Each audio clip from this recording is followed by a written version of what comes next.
Hello, David Jehlen, your Clearwater, Florida real estate agent and home launch specialist. Let's talk termites today. I am heading over to a client's home right now, and I'm representing the seller. The buyer is having a termite inspector show up to take a look around. I think everything's going to be fine, but you never can tell. So let's dig into this a little bit. Basically you have two types of termites. I know there's more than that, but essentially there's two that you have to be concerned about. And in Florida, you always have to be concerned about termites. Okay, that's the bottom line. So if you're coming from a different state, know when you get to Florida, termites are a thing. And if you ignore them, you'll be in trouble. So here's the deal. Basically, you have subterranean termites, and they're just like it sounds, like the word says. They come from the subterranean, and they work their way up to the bottom of the home, from the foundational area. Here's the thing about subterranean termites. They have massive, or can have massive colonies, and their work can become very, very unnoticeable, or is very unnoticeable usually for quite a while, and they can do extensive damage. So we'll talk about what you do to treat them in just a second. The other type, the other main type is the drywood termites, which are flying termites, and they generally get into your home through the air. They fly, and they get in through vents and cracks and other parts in your upper part of your home. Now the thing about them, and they are dangerous, I'm not going to downplay them, but generally speaking, they're not nearly as dangerous as subterranean for several reasons. Number one, usually their colonies are much smaller.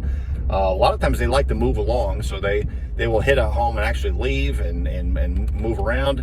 And the other thing is, usually you will see some signs that they're around. Like one thing you'll see, and I see this question a lot, and I've received this question from people, is you get these little, it almost looks like pepper, like on the floor or on your carpet, or and people will be like, "Oh, what is this?" And the bottom line is, it's shit. Okay, it's termite crap. Okay, they make little holes, tiny little holes, and they literally, while they're eating the wood on the inside, they're pushing the little pellets through. So here's the deal. Subterranean termites, you have to really try to take preventative measures, and there's several ways of doing it. One is, and I don't remember the chemicals off the top of my head, there's a couple different kinds, but basically they go like every foot, and they put liquid chemical all the way around the perimeter of your home. Okay, and that's one way. Another way that's been around a long time is bait stations, and they are generally, and again, don't quote me on this, but usually like 6 feet apart. The studies I've done, the people I've talked with, and this is what I did to my own home, is I used a liquid that was basically a foot apart all the way around the perimeter of the home. So that's what I went with. Drywood termites are a little bit different. Here's the thing with drywood. Now there are some companies that claim to have some preventative chemicals. Bottom line though is, what I hear usually is that you have to, there's not a lot you can do. And essentially in Florida, you have to get used to tenting your home like every 5 to 7 years.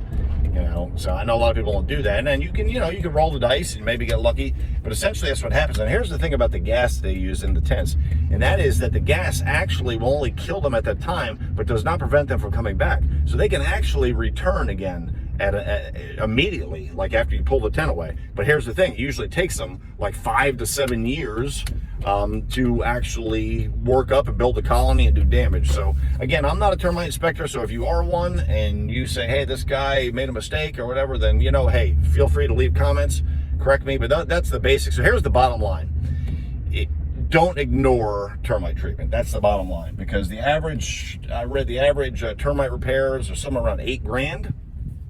So if you ignore them in Florida, you're going to get hit. You're going to get nailed, and it's going to be costly. So get your home treated, especially get that subterranean termite treatment done, and then take the preventative measures. Anyway, have a good day. David Jehlen, Clearwater, Florida real estate agent and your home launch specialist. Have a good one. See you next time.